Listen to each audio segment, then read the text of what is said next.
No reino de Solstia, existe um RPG de ação e romance aclamado pela crítica, conhecido como Altena Fantasia.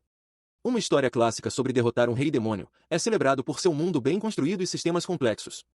No entanto, apesar dos elogios, muitos jogadores compartilham uma queixa significativa. O problema deles é simples: o chefe final não é bom o suficiente. Essa decepção origina-se do Duque Luciel von Central, a verdadeiramente por trás de tudo, que se revela apenas após a derrota do rei demônio. Ele aparece de repente na conclusão da história, apenas para ser derrotado instantaneamente. Mais tarde, foi revelado em um livro de fãs que sua história de fundo foi cortada por falta de tempo, uma decisão que deixou muitos jogadores sentindo que o clímax da história foi privado de sua emoção. E neste exato mundo, um jovem se vê reencarnado. Ele mal consegue acreditar, maravilhado com um nível de talento que nunca soube possuir. Conforme a ficha cai, um sorriso astuto se espalha por seu rosto, e isso lhe dá uma ótima ideia. Ele reflete sobre sua vida anterior como um escravo corporativo que morreu de tanto trabalhar, apenas para renascer como Klaus Renford, um subordinado do chefe final, Luciel. Ele se enfurece internamente, questionando por que não pôde ser reencarnado como um personagem principal como Luciel ou o protagonista. Em vez disso, ele é um chefe secundário cujo nome foi simplesmente listado entre os muitos executados no epílogo do jogo. Mas ao considerar seu destino sombrio, ele percebe algo. Sua linha de pensamento é interrompida. Um homem mais velho em traje formal, segurando um documento, se dirige a ele como Klaus Sama e pergunta se algo está errado. Ele desdenha, garantindo ao homem que não é nada. Em seguida, pede um momento para pensar sozinho. O homem, seu mordomo e tutor Oliver, confirma o pedido com um simples entendido.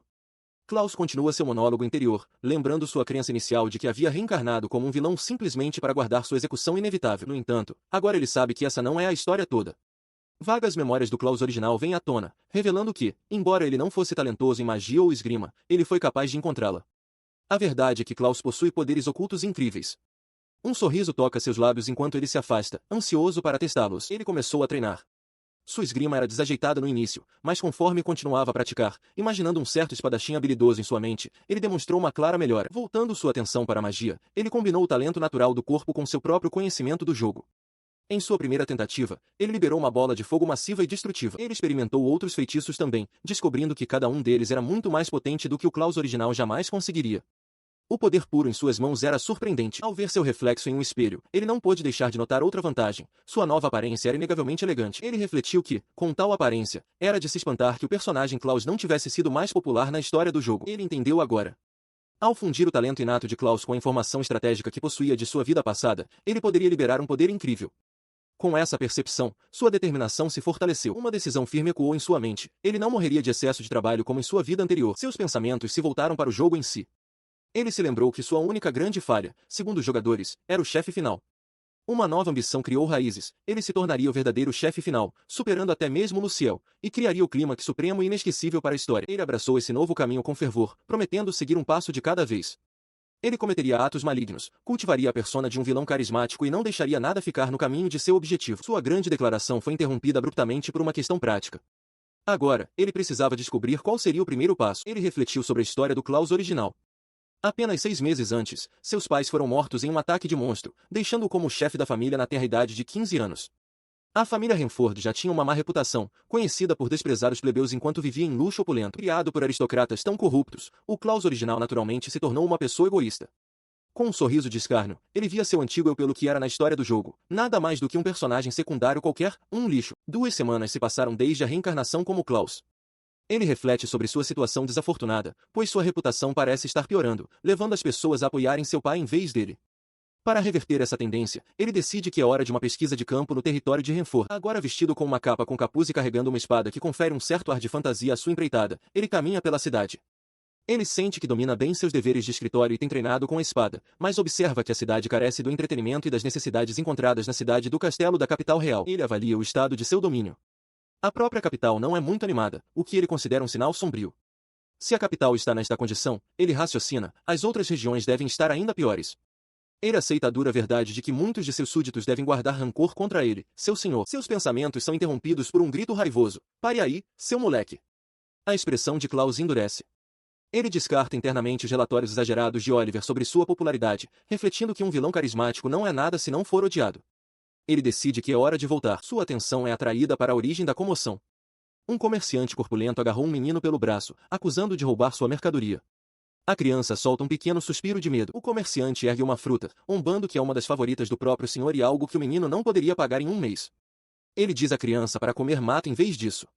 De joelhos, o menino implora por perdão, explicando que suas irmãzinhas não têm o que comer. Observando da beira da multidão que se forma, Klaus ouve os espectadores. Eles murmuram sobre o comerciante ser muito duro e se perguntam onde estão os guardas. Um comenta com tristeza que parece haver muitos ladrões das favelas ultimamente. Ele continua a analisar a situação, notando que, embora algumas pessoas detestem ladrões, ele também ouve simpatia pelo menino. Ele conclui que não há o que fazer, parece que as pessoas estão apenas desabafando suas frustrações diárias em um comerciante rico. De repente, a fruta é gentilmente colocada de volta na mão do menino. Ele ergue o olhar do chão, seu rosto uma máscara de confusão. O menino e o comerciante encaram a pessoa que interveio. Os olhos do comerciante se arregalam em choque e medo ao reconhecer a figura. Poderia ser o senhor, ele gagueja, questionando o que ele está fazendo ali. Klaus está diante deles, sua expressão fria e indecifrável. Ele ordena que a criança se levante. O mercador, observando a distância, questiona as intenções do Lorde, especulando que ele talvez planeje ajudar o garoto pessoalmente. O garoto ergue o olhar, com uma expressão cheia de esperança e alívio ao se dirigir ao seu Lorde, mas Klaus rapidamente destrói essa esperança. Ele ergue a mão, dizendo ao garoto que ele está entendendo algo crucial de forma errada. Um ser como ele, declara, é desnecessário em seu domínio. O garoto se ajoelha em choque, gaguejando incrédulo e perguntando se não seria perdoado. Enquanto ele fala, um redemoinho de vento começa a se formar no chão ao seu redor. Em resposta, Klaus lança um feitiço, uma prisão de vento, que envolve o garoto em um vórtice violento. A criança grita de terror enquanto os espectadores, incluindo o mercador, recuam horrorizados ao ver magia sendo usada em uma criança. Ele sorri com desdém, pensando consigo mesmo que não tem intenção de ser um santo virtuoso. Seu objetivo é se tornar um vilão carismático. Ele raciocina que quem deve proteger é o mercador que traz bens valiosos, não uma criança pobre, e que esta é a oportunidade perfeita para arruinar sua própria reputação. Seu olhar percorre a multidão aterrorizada. Acreditando que não pode deixar essa oportunidade escapar, ele os desafia, perguntando se alguém tem alguma queixa. Ele então ergue a voz, fazendo uma grande declaração a todos os presentes. Em seu domínio, ele proclama, jamais permitirá esse tipo de conduta, e é bom que todos se lembrem disso. Internamente, Klaus está em êxtase. Ele acredita que mandou bem, parabenizando-se por punir impiedosamente uma criança, fazer um espetáculo disso e depois usar o ato para ameaçar seus súditos. Ele considera isso um ato de vilania perfeito e imagina que deve ter acumulado pontos de carisma. Seu momento de triunfo é interrompido pela chegada de um guarda em armadura completa, que exige saber a causa da comoção. O guarda parece confuso ao ver seu lorde ali, enquanto Klaus apenas observa o bom timing do guarda. Ele informa os guardas reunidos que prendeu o criminoso em uma prisão de vento, que deve se dispersar em cerca de 5 minutos. Com o movimento de sua capa, ele os instrui a cuidar do resto, dizendo-lhes para perguntar à multidão por detalhes se estiverem confusos, antes de se virar para partir. Ele se afasta, refletindo internamente que a prisão de vento não é um feitiço letal. Matar uma criança deixaria um gosto amargo em sua boca, mas ele pondera que ver o menino exausto depois de ser jogado de um lado para o outro certamente fará sua reputação cair ainda mais, o que parece ser seu objetivo. Ele continua pela rua vazia, soltando uma gargalhada retumbante. Ele declara em voz alta que mal pode esperar pelo amanhã, claramente satisfeito com os acontecimentos do dia. Enquanto isso, o guarda que acabará de chegar observa a cena, perguntando-se o que aconteceu. Uma mulher próxima explica que o lorde deles apareceu, encontrou um menino ladrão e usou magia nele. Ele processa essa informação, concluindo que punir alguém com uma pena tão pior que o crime é simplesmente cruel demais. Seus pensamentos continuam enquanto ele fica de guarda. Ele tinha ouvido rumores de que o lorde havia se tornado generoso recentemente, mas agora acredita que eram apenas mentiras. Sua linha de raciocínio é interrompida quando ele percebe que o vento do feitiço está começando a parar. Enquanto os ventos rodopiantes da prisão se dissipam, os espectadores murmuram em confusão. Um deles grita, perguntando se o garoto está bem. O feitiço desaparece completamente, revelando não um menino, mas um homem adulto caído no chão de paralelepípedos, ofegante. A multidão grita em choque, querendo saber quem ele é. O guarda encara, incrédulo, perguntando-se por que há um homem mais velho ali e para onde foi a criança. Uma percepção súbita e chocante começa a surgir em sua mente. Sua mente dispara ao identificar o homem, Galu da Sombra Branca, um membro-chave da organização criminosa Crimson. Pensava-se que ele havia desaparecido meses atrás. O guarda fica atônito, questionando por que uma figura tão notória apareceria de repente aqui. O guarda fica atônito, mas o foco de Klaus Renford já está em outro lugar. Ele declara que o criminoso está preso na prisão e ordena ao soldado que cuide do resto. Ele e outro guarda mal conseguem acreditar no que aconteceu. Um deles comenta, incrédulo, que seu lorde aparentemente percebeu a farsa do fígado de dragão vermelho falso, um detalhe do disfarce do criminoso. Alguns dias depois, circula a notícia de que uma organização criminosa chamada Carmesim foi completamente aniquilada. Enquanto Klaus ouve as pessoas expressando seu alívio, ele dá um sorriso de canto, pensando consigo mesmo que, como um aspirante a vilão carismático, colocar tal organização sob seu comando seria uma boa jogada. Em outro lugar, um grupo sombrio discute o crime. Um deles expressa um desejo mórbido de ir verificar os resultados do incidente, ansioso para ver as expressões de nojo nos rostos dos súditos. Os cidadãos comuns, no entanto, estão exultantes. Um homem e duas mulheres sorriem com gratidão, agradecendo ao seu lorde por tornar as ruas seguras novamente. Ele observa a admiração reluzente deles à distância. A gratidão sincera deles, no entanto, o deixa completamente perplexo. Sua confusão é interrompida por um guarda de armadura que se aproxima e se ajoelha diante dele. O soldado relata que suas instruções foram magníficas e que eles aniquilaram a Carmesim com sucesso. O guarda continua, explicando que o garoto que ele capturou era um executivo da Carmesim cuja aparência foi alterada por uma ferramenta mágica de ilusão. Klaus fica perplexo, perguntando-se do que eles poderiam estar falando. Inconsciente do estado interior de seu lorde, o guarda o elogia por ter percebido o engano e agido de acordo. Uma estranha sensação de déjà vu toma conta de Klaus enquanto sua mente vacila com o elogio por um plano do qual ele não se lembra. Um jovem garoto relata os detalhes da recente atividade criminosa. Ele explica que os culpados estavam usando uma ferramenta de magia ilusória para se disfarçarem de crianças, uma tática para ganhar simpatia enquanto cometiam uma série de roubos. A captura deles, ele observa, deve finalmente pôr um fim à onda de crimes. O executivo capturado, Galu da Sombra Branca, as autoridades descobriram a localização do mercador que forneceu a ferramenta mágica, bem como de seus outros cúmplices. Essa informação vital, continua o garoto, permitiu que eles impedissem um plano criminoso muito maior antes que pudesse se concretizar. O garoto então declara com entusiasmo que estava presente na cena, testemunhando Klaus Renford confrontar o executivo da Crimson. Ele reconta apaixonadamente a poderosa declaração de Klaus, que um ser como aquele era desnecessário em seu domínio e que ele nunca permitiria que tal conduta continuasse. Ele proclama o quão comovido ficou com uma figura tão nobre. Em sua memória, Klaus permaneceu resoluto, prometendo que não os deixaria causar nenhum mal a seus súditos. Essa demonstração de autoridade e proteção inflamou a multidão, que explodiu em gritos de "Meu Senhor", com a adoração por Klaus crescendo nas ruas. Mas enquanto o público celebrava e o jovem garoto olhava com os olhos brilhando, o próprio Klaus estava em agonia. Ele gritava internamente em frustração, perguntando-se como tudo tinha acabado assim. Perto dali, uma criada de cabelo escuro observava com uma expressão de profunda angústia. Mais tarde, a mesma criada está sozinha diante de uma grande janela ensolarada, com suas tarefas de limpeza em pausa, parecendo perdida em pensamentos. O choque de toda a provação foi demais. Klaus retornou à sua residência completamente atordoado, tão instável que ficou de cama. Ao entrar tropeçando, seu mordomo Oliver o cumprimentou calorosamente, acrescentando: "A propósito, ouvi outro bom rumor sobre você." Klaus Renford caminha pela mansão com seu mordomo, Oliver, soltando um suspiro exasperado. Ele questiona por que precisa buscar pessoalmente certos itens, refletindo que tais tarefas fazem parte dos deveres de um lorde, os quais ele deve cumprir antes de poder se tornar um vilão carismático. Ele observa que o cômodo à frente só pode ser aberto por alguém com sangue Renford e lembra que esteve doente na cama por 3 dias, período durante o qual Oliver cuidou de todas as suas responsabilidades. Ele pondera mais a fundo sobre sua situação, reconhecendo que conseguiu agir como lorde sem problemas graças a Oliver. O mordomo tem sido uma presença constante e confiável tanto após a morte dos pais do Klaus original quanto após sua própria reencarnação neste corpo. Com Oliver tendo administrado tudo durante sua recente doença, ele conclui que está impotente para agir contra o homem por enquanto. Sua expressão se fecha enquanto um pensamento sinistro cruza sua mente. Ele jura para si mesmo que, em breve, mostrará a Oliver o quão avassaladoramente mau ele pode ser. O mordomo olha para trás, com um traço de confusão no rosto. Essa resolução sombria é quebrada por um grito agudo e repentino vindo de perto. Tanto ele quanto Oliver se viram bruscamente em direção ao som. Lord Klaus! Oliver chama, perguntando o que aconteceu. Ao virar uma esquina, eles encontram a origem, uma jovem empregada de cabelo escuro e curto que tropeçou. Ela ergue o olhar do chão, com os olhos arregalados de choque e terror ao reconhecê-lo. "Meu lorde", ela exclama, ofegante. Ela se apressa em pedir desculpas, curvando a cabeça em remorso frenético. Klaus olha para um balde de madeira virado, com água se acumulando no chão. Ele se pergunta internamente se ela simplesmente o derramou enquanto limpava. O medo trêmulo dela é uma fonte de imensa satisfação para Klaus.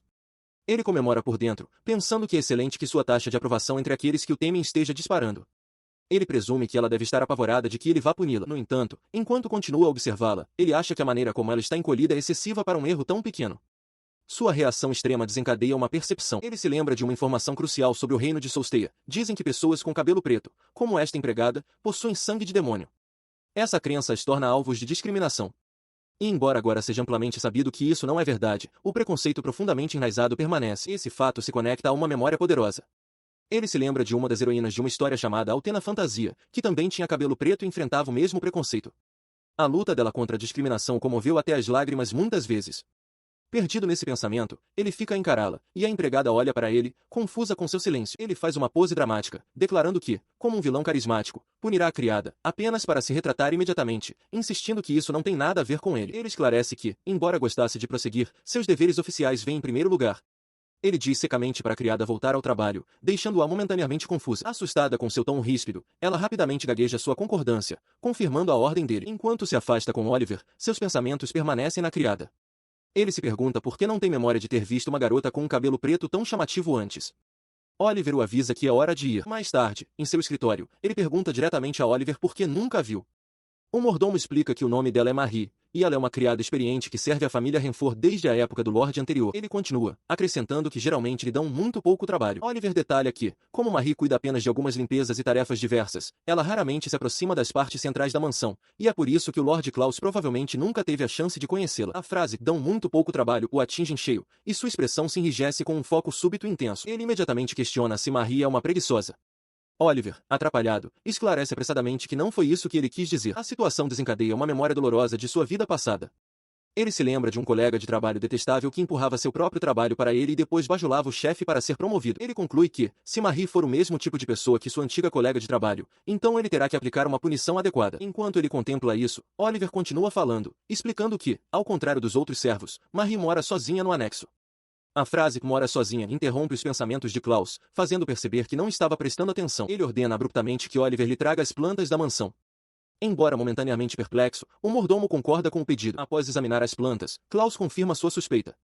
É verdade, Marie é a única ocupante do prédio anexo. Ele acha isso difícil de acreditar, raciocinando que seus pais nunca teriam tolerado uma preguiçosa, muito menos permitido que uma vivesse sozinha. Ele chega a uma conclusão surpreendente. Marie devia ser a favorita de seus pais, recebendo tratamento especial.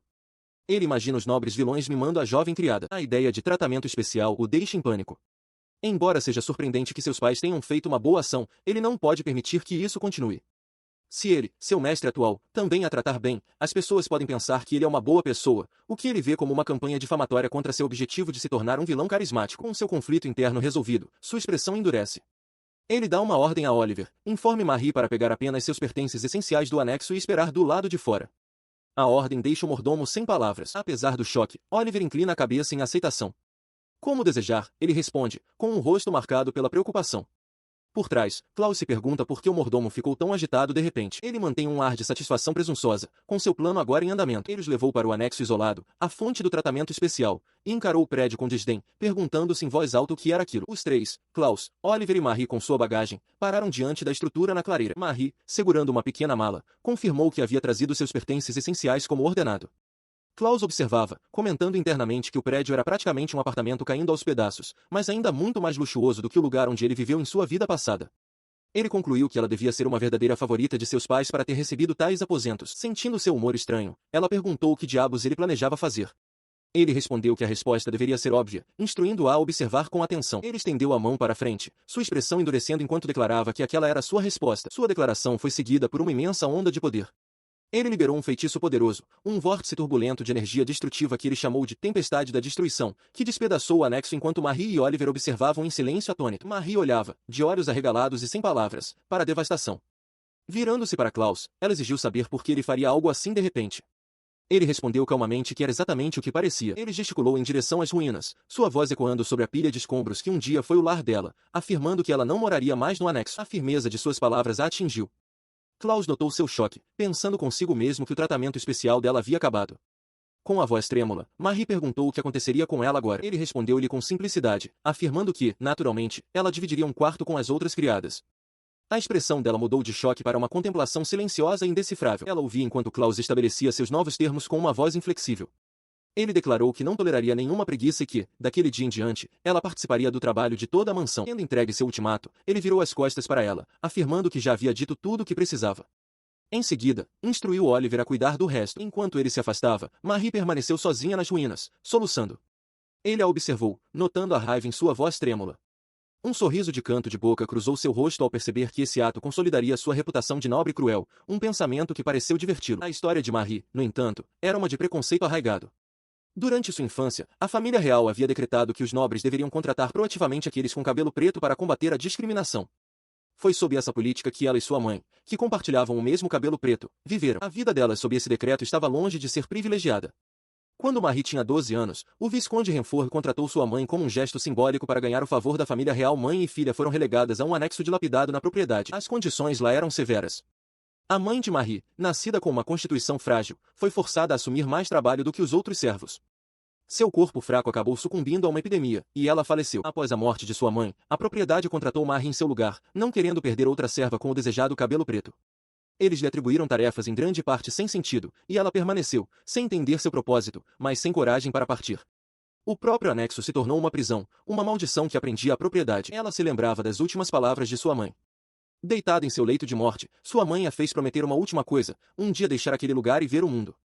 Em meio a lágrimas, Marie implorou para ir com ela, confessando sua solidão, mas sua mãe só pôde se desculpar, incapaz de levá-la, mas oferecendo um pingo de esperança para o futuro. Sua mãe havia prometido que um dia, alguém apareceria para levá-la para longe daquele lugar. E, no entanto, enquanto observava o novo senhor se afastar pelo corredor, ela descobriu que não conseguia acreditar naquelas palavras.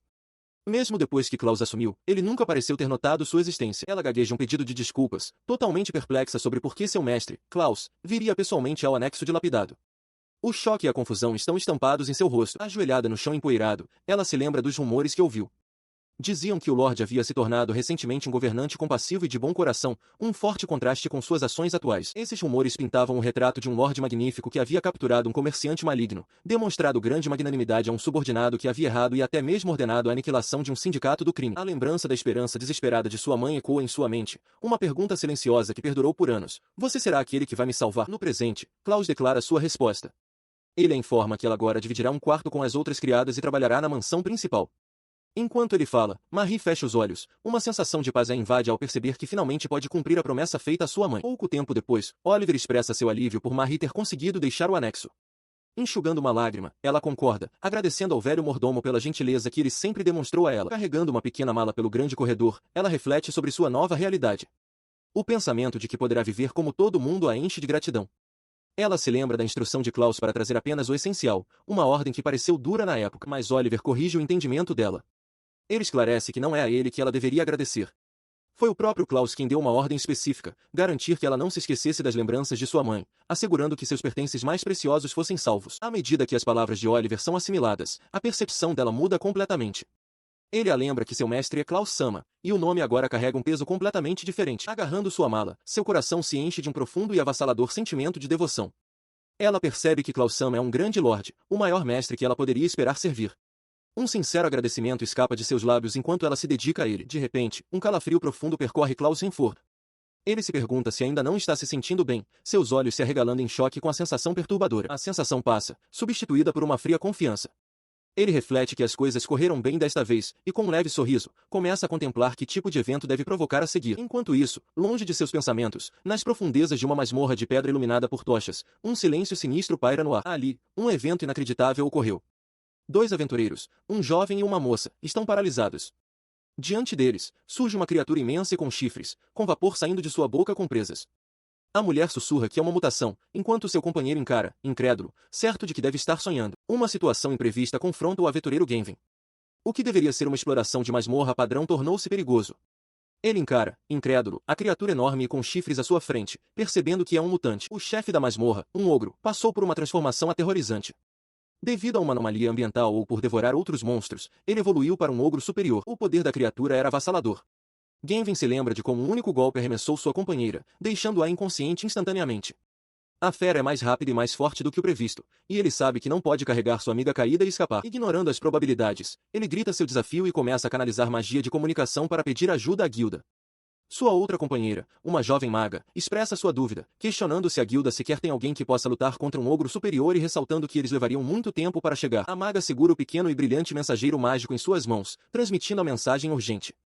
Ela explica que encontraram a forma mutante do chefe nas profundezas da masmorra e que sua companheira foi derrotada. Como não pode simplesmente fugir, ela promete ganhar o máximo de tempo que puder, implorando para que a ajuda chegue o mais rápido possível. Com uma prece sussurrada para que chegue a guilda em segurança, ela solta o pássaro mágico, que dispara através do arco de pedra da masmorra. Até lá, Genvin sabe que precisa manter a posição. Ele desembainha sua espada, o aço ressoando suavemente no ar tenso. Com um rugido determinado, ele avança contra o ogro superior, resolvido a ganhar tempo para eles, não importa o custo pessoal. A cena muda para um escritório silencioso e imponente. Klaus Renford senta-se sozinho à sua mesa, contemplando calmamente seu próximo passo após ter destruído o quarto da empregada. Sua mão repousa sobre um documento na mesa, um testemunho silencioso de seu planejamento metódico. Ele considerou seu caminho a seguir. Como esperado, se ele realmente pretendia se tornar o chefe final, então a força bruta era essencial. Essa linha de pensamento surgiu de um problema recente. Desde sua reencarnação, ele havia aprimorado diligentemente sua esgrima e habilidades mágicas todos os dias nos campos de treinamento da propriedade. Ultimamente, no entanto, seu crescimento havia estagnado, levando-o a acreditar que sua proficiência havia atingido o limite. Ele se lembrou dos princípios deste mundo, tão semelhantes aos do jogo Altena Fantasia. Nele, os personagens jogáveis podiam aumentar sua proficiência a cada uso de habilidade, mas para ultrapassar o limite de proficiência, era essencial subir de nível. Faltava-lhe apenas um nível. Com esse entendimento, restava apenas uma resposta. Ele cerrou o punho, com a decisão tomada.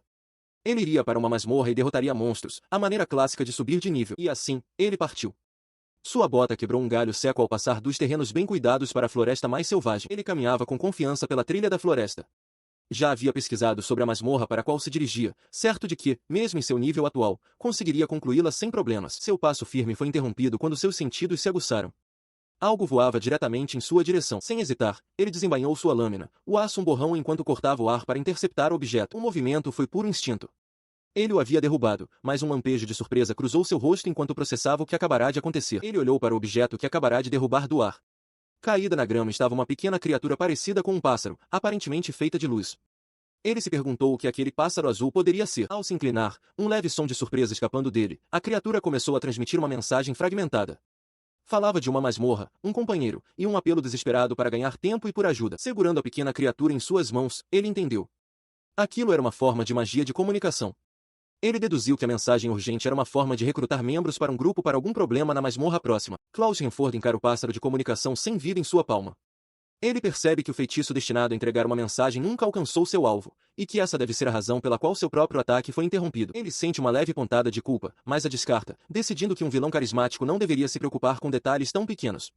Prometendo dar ao pássaro um enterro apropriado mais tarde, ele cuidadosamente desliza o corpo para dentro de seu uniforme para guardá-lo. Seu caminho o leva ao arco de pedra em ruínas da entrada de uma masmorra, cujo interior escuro promete perigo. Antes de entrar, ele prepara seu equipamento. Ele examina um item de rank B, o Anel de Aprimoramento Reativo, que aumenta todos os seus atributos em 50% ao custo de drenar 1% de sua vida a cada 10 segundos.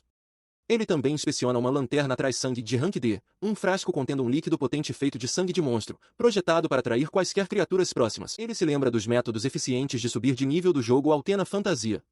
A estratégia envolve baixar intencionalmente a própria vida com o anel para ganhar um bônus massivo de experiência ao derrotar monstros de nível superior. O absurdo de aplicar táticas do que ele lembra ser um jogo de romance a esta realidade traz uma expressão irônica ao seu rosto. Ele reconhece o risco de usar a lanterna traz-sangue, mas se sente confiante de que seu conhecimento do jogo será suficiente. Ele observa que este equipamento foi confiscado de um comerciante impostor, que é mostrado amarrado e derrotado. Com seus preparativos concluídos, ele espalha o líquido atrativo de sangue em seu corpo. Quase imediatamente, uma horda de criaturas monstruosas, goblins e feras, é atraída da escuridão, com os olhos fixos nele. Ele salta para o combate, desviando-se com destreza do golpe de um goblin. Ele contra-ataca conjurando uma esfera de fogo e a dispara em direção a uma fera rosnante, enfrentando de frente sua baforada de fogo. Após a batalha, Klaus está sozinho em meio aos corpos caídos dos monstros.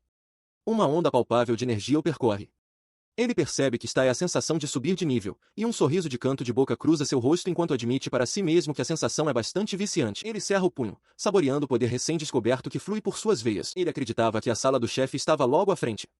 Já era hora, pensou ele, de derrotar o inimigo final e voltar para casa. Ao se aproximar da grande porta em arco, um som estranho o fez parar. Ele podia ouvir o clamor distinto de uma batalha vindo de dentro da sala do chefe, o que o fez se perguntar quem possivelmente ainda estaria lá dentro. Ele entendeu a situação imediatamente. Embora fosse considerado um tabu para aventureiros roubar a presa um do outro, ele não via outra opção. Com um suspiro silencioso, ele decidiu interferir e reivindicar o abate para si mesmo. Ao entrar na câmara, ele viu a origem da comoção, um aventureiro solitário lutando contra um ogro imenso. Ele reconheceu a criatura como o chefe da masmorra, mas ficou surpreso com seu tamanho imenso, questionando se era tão grande no jogo.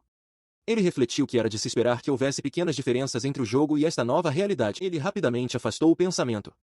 Seus olhos se estreitaram com foco enquanto ele se lembrava de seu verdadeiro objetivo. Subir de nível era sua principal prioridade, não importavam as circunstâncias. Sem hesitar, ele ergueu a mão e liberou uma torrente de poder, gritando o nome de seu feitiço, explosão de protuberância. A explosão de energia envolveu completamente o ogro, detonando com uma força avassaladora. Quando a fumaça se dissipou, ele sorriu com satisfação, anunciando que a subjugação estava completa. Klaus Renford se recupera do esforço recente, imaginando o que acabou de acontecer. Ele se pergunta se a onda de poder que sentiu foi resultado de ter subido de nível, tornando-o mais forte do que antes. Seus pensamentos são interrompidos quando um grupo de aventureiros o avista à distância. O homem de cabelo espetado, Genven, aponta animadamente, exclamando que a pessoa ali parada deve ser o Lorde que derrotou o chefe. Com os braços cruzados, Klaus exibe uma expressão de leve aborrecimento. Ele se vira para sair, com um sorriso de canto nos lábios.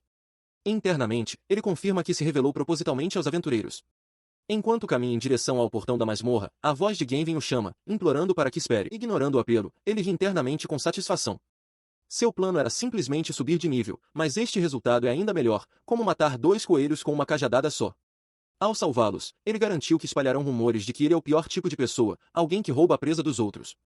Ele chuta o cadáver do monstro derrotado, pensando em como será eficiente simplesmente matar monstros no caminho de volta. Mais tarde, em uma taverna, Genvin reconta a história para seus companheiros.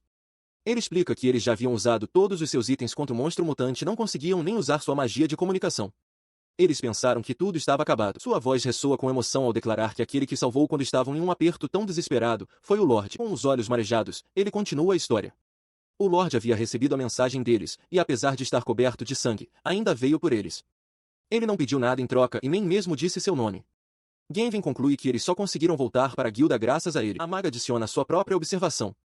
Como uma curandeira, ela pôde perceber que o Lorde tinha apenas 10% de sua vida restante e poderia ter desmaiado a qualquer momento.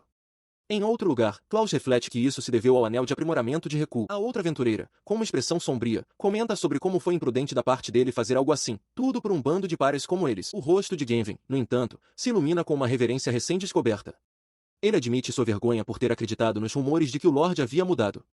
Ele declara que seu governante, Klaus-sama, é mais maravilhoso e magnífico do que qualquer outro nobre, e os 3 aventureiros erguem suas canecas em um brinde sincero. Na Guilda dos Aventureiros, um grande banquete foi realizado em honra de Klaus Renford, com louvores e gritos de Viva o Lorde, que duraram até o amanhecer.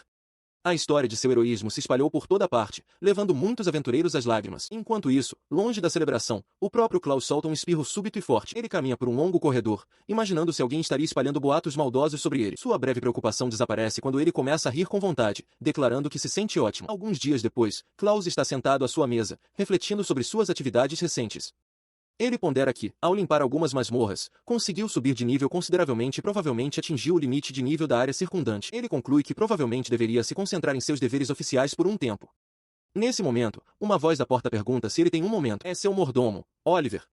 Klaus pergunta o que ele quer, e Oliver, limpando a garganta, explica que gostaria de promover uma das servas para ser sua criada pessoal. Quando Klaus questiona se isso é um assunto pessoal, Oliver confirma que sim e pede para a candidata entrar. Uma jovem criada chamada Marie se apresenta. Ela jura servi-lo com todo o coração e alma para atender às suas expectativas, dizendo-lhe para não hesitar em pedir-lhe qualquer coisa, pois ela fará tudo o que ele desejar. Enquanto ela fala, Klaus tem um estalo de reconhecimento. Ele percebe que ela é a criada que morava no anexo que ele explodiu. Ele pensa consigo mesmo que esperava por isso, supondo que ela deve guardar um profundo rancor contra ele. Ele se pergunta em silêncio se ela se voluntariou para o cargo com Oliver apenas para ter uma oportunidade de vingança. Tudo isso enquanto Marie mantém um sorriso sereno de olhos fechados. A expressão de Klaus endurece em desconfiança, uma única gota de suor escorrendo por sua bochecha. Ele encara intensamente, consumido por uma única pergunta: o que exatamente ela está planejando?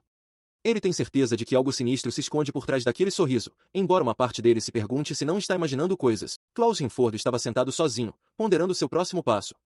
Marie, a garota recomendada por Oliver, agora se tornará sua empregada pessoal. Ele estava convencido de que o verdadeiro objetivo dela era vingança por ele ter demitido sua mãe. Seus pensamentos foram interrompidos quando Marie apareceu do lado de fora de sua janela, assustando-o. Ela perguntou se ele a havia chamado. Ele rapidamente se recompôs, notando que o momento dela era perfeito. Ele a instruiu a segui-lo, afirmando que lhe ensinaria os deveres de sua empregada pessoal. Marie, parecendo um pouco surpresa, gaguejou sua concordância. Inclinando-se para perto com um olhar intenso, ele declarou que usaria seu intelecto genial para expor qualquer plano de vingança que ela estivesse tramando. Seu primeiro teste começou na cozinha. Ele explicou que os deveres de uma empregada naturalmente incluem servir chá e cozinhar, desafiando-a a preparar uma refeição que nem mesmo alguém da classe mais baixa conseguiria fazer. Marie simplesmente concordou em tentar.